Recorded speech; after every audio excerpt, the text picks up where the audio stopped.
by Andreas Kohl, also known as Mr. Liechtenstein. Andreas, how you do today?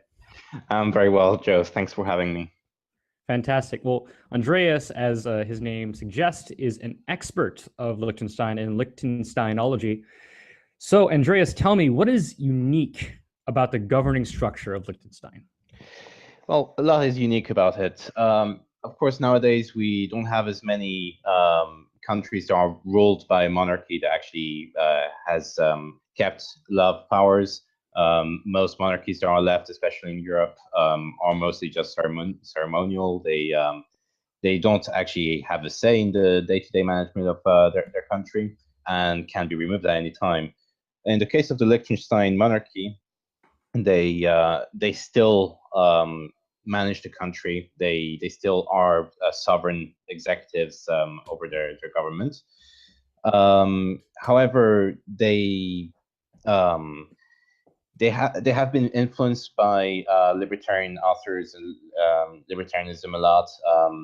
Hans Hermann Hoppe is a personal advisor to Prince Hans Adam II, and that has led to some very unique developments that I think make Liechtenstein the freest country in the world in a very unprecedented way. So, most people, when they hear about a monarchy, envision a lot of tyranny, especially Americans. What are some ways that this monarchy sort of avoids those problems? Well, first of all, there are 11 villages in Liechtenstein. Each of them have their own local village level government, and they have a lot of autonomy, a lot more than the average county, or maybe even more than states in the United States. Um, Prince Hans Adam II in 2003 ended up giving the right of secession to each of these villages, which means that every village in Liechtenstein can secede, become independent from the country if half of the local inhabitants of the village vote for it. Um, Additionally, they have direct democracy at the national level. So anyone can start a national referendum, um, which the prince can technically overrule. However, um, if the people vote nationally, they have a referendum to remove the princely house, then the prince is powerless um, to do anything about that. And all of that is since the constitutional reform of 2003. So as you can see, the princely family of Liechtenstein have done a lot to put their own powers into check.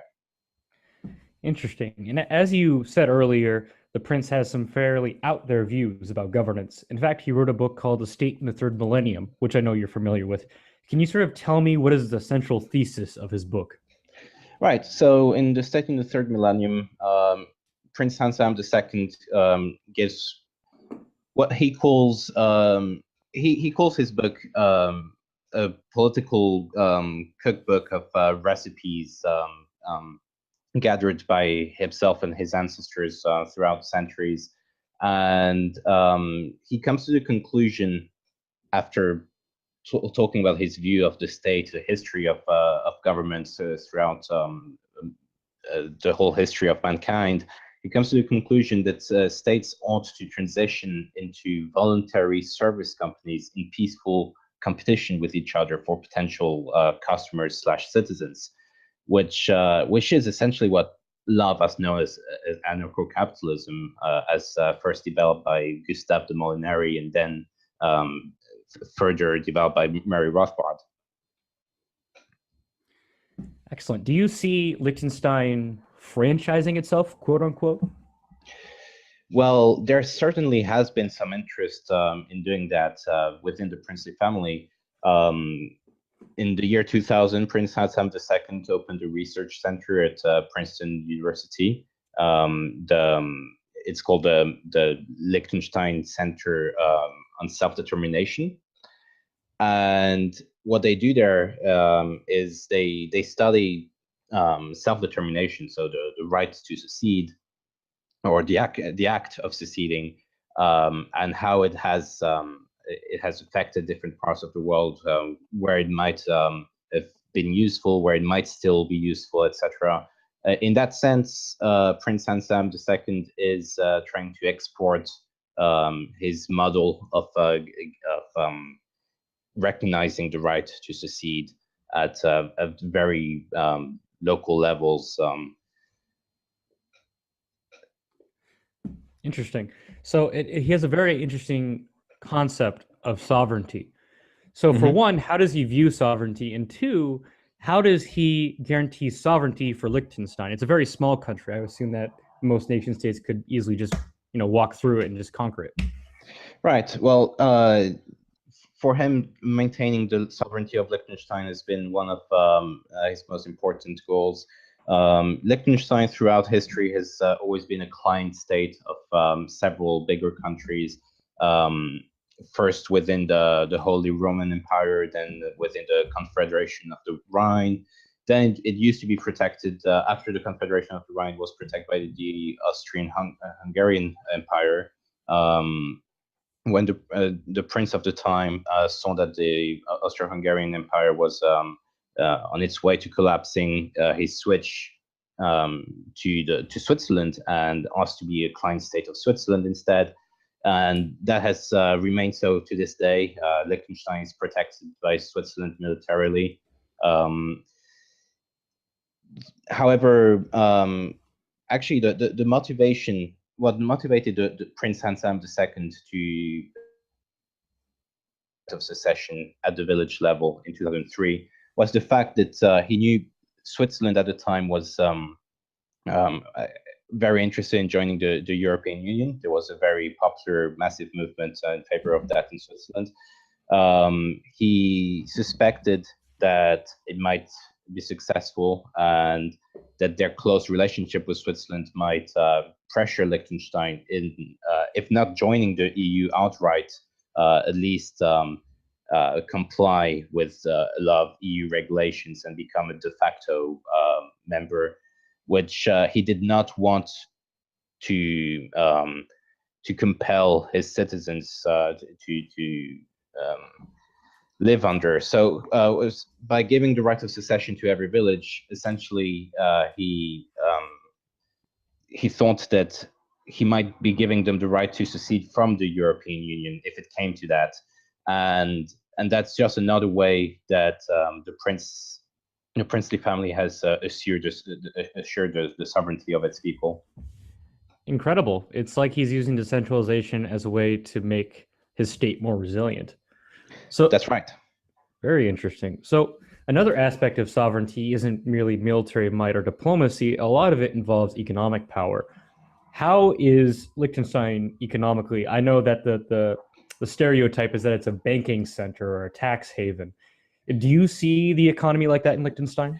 Right, that's a very common misconception because like the financial services only account for about 30% of Liechtenstein GDP. There is actually a lot of manufacturing. Some listeners might be familiar with Hilti, a very well-known multinational corporation that manufactures tools. They make all kinds of tools. You might even have a Hilti hammer or a screwdriver in your toolbox right now. That's from Liechtenstein. Liechtenstein also is also the world's top exporter of false teeth, number one at that, which for such a small country is very impressive that they would be number one at anything. And yet, so many companies move their manufacturing to Liechtenstein. Swarovski, the well-known gemstone company, has a headquarters in Liechtenstein. There's also a very big pharmaceutical industry. So Liechtensteiners are definitely they're definitely weary about their global reputation as a financial center because that does not reflect reality if you actually go to Liechtenstein. Interesting. And how does all this economic activity, whether it's manufacturing, banking, or otherwise, translate into the living standards of Liechtensteiners? Well, Liechtenstein is one of the richest country in the world. the rankings change every now and then, but they're always in the top 3 GDP per capita in the world. Sometimes they're number 1. Qatar is usually a country they compete with in terms of GDP per capita, but Qatar has a lot of natural resources. Qatar is oil rich. Liechtenstein has no natural resources. The living standards in Liechtenstein are extremely good despite a complete lack of these natural resources. The average Liechtensteiner earns about $80,000 to $100,000 a year. Everything is very expensive. Obviously, they're still surrounded by the EU, but they wouldn't be able to survive if it wasn't because of their highly decentralized structure, which allows villages to provide companies interested in moving to their jurisdiction with a very, very favorable regulatory framework. And that's the benefit of having such a small country that's so decentralized. There is a very high access to government. I could introduce you to local government officials. You could have a meeting with them next week, and they're very willing to look into any concerns you have about moving your company there, and the whole country will listen to you if you go there and speak to them. So as an entrepreneur, I can make sure that the government will of Liechtenstein and the local governments will take me into account and will change their regulations or make some sort of compromise for me to be able to have my business there. Which is what I think has allowed Liechtenstein to survive and remain independent in such a globalized world. Interesting. Well, beyond politics and economics and international relations, a lot of people care about the social life of a startup society or a country. Could you give us an account of the social life in Liechtenstein? Well, Liechtenstein is a very conservative country. They live by a very Catholic ideals. So some things are not seen too well. So it's definitely not one of the most progressive countries in the world socially. However, people tend to keep to themselves. It's very much a country where people live and let live as long as you're not interfering with their life. So whereas, for example, abortions are illegal in Liechtenstein, and this has been something that mattered a lot to the prince. There was actually a referendum a few years ago on abortion, and the prince threatened to abdicate the country if abortion was legalized. However, if you want to get an abortion in one of the surrounding countries like Switzerland or Austria, where abortions are legal, and you don't make this a very known fact, you don't go around telling people you just had an abortion, there's not going to be any problems. Same thing with other social mores like homosexuality. You might not want to walk around Liechtenstein holding hands with someone of the same sex. However, if you're not going to get lynched just because people are aware that you are homosexual. That's not something that happens in Liechtenstein. It's a very quiet country. They like it that way. There's no criminality, and they just don't want that to change. They don't want their country to be noticed very much. They're very proud about being small and not very well known, and that's part of Liechtenstein's character. Yes. So I guess that's kind of the wonderful things about being small. Like even if you don't like the laws, it's fairly easy to exit. That's right. But on the flip side of exiting, there is entering. Is it easy to enter or to become a citizen of Liechtenstein? Right. It absolutely isn't. Liechtenstein is one of the hardest countries to immigrate to. The people of Liechtenstein are very, I would say, skeptical of foreigners. I wouldn't say they're xenophobic, especially not the younger generations. Maybe there is some xenophobia from older generations. However, in terms of immigration, if you are not a citizen of the European Economic Area, the EEA, then it is very unlikely that you'll be able to ever immigrate to Liechtenstein. Even if you are a citizen of the EEA, then you must go through a fairly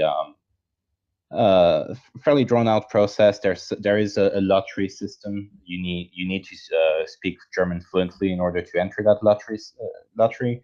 Um, then actually only half of the 72 residency visas that they give out every year to EEA citizens go through the lottery. The other half are granted directly through the government. The odds of winning this lottery are fairly high. If you don't win it the first year, it's quite likely that you'll get the next. However, even once you become a resident of Liechtenstein, and you might want to look into becoming a citizen, which is something that's also being structured towards integration. They emphasize integration a lot in Liechtenstein. So in order to become a naturalized citizen, you must reside in Liechtenstein for 30 years normally. However, most people don't have to do it this way, because there's also an alternative. If you live in the same village for 10 years in a row, then you can call for a local referendum for you to become a citizen. And I would say that at least in the big villages, they vote yes 3/4 of the time. You must really have made a very bad impression and shown that you are not willing to integrate for your village to vote no on you becoming a citizen. But the whole system is really built to emphasize community values and integration into a community, which is part of why I think Liechtenstein has been able to keep its sovereignty for so long. So you've mentioned often, including at our conference in Rhodes, Greece, that you consider Liechtenstein a startup society. Why do Yes. you consider it a startup society? Um, well, I think startup societies have a certain element of planning into them. Prince Hansam II considers himself the CEO of a government an organization that provides governance services. As a CEO, he wants to maintain a lot of power.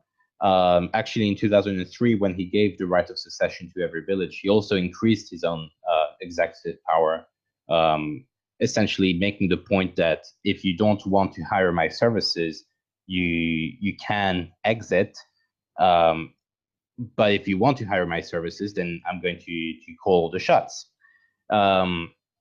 Which I think is how a startup works. That's essentially the Prince of Liechtenstein is essentially an entrepreneur, and the people of Liechtenstein also very entrepreneurial in that they have a lot of stay at the local levels, and they have direct democracy. They choose to keep Prince Hansam II as their executive, and they choose to keep the princely house in its patrilineal function. So in that sense, it's a startup society of based on consent. Well, that's beautiful. Well, everyone, that was Mr. Liechtenstein with your dose of Liechtensteinology. Thank you, Andreas. I look forward to talking to you further. Same. Thank you for having me again, Joe.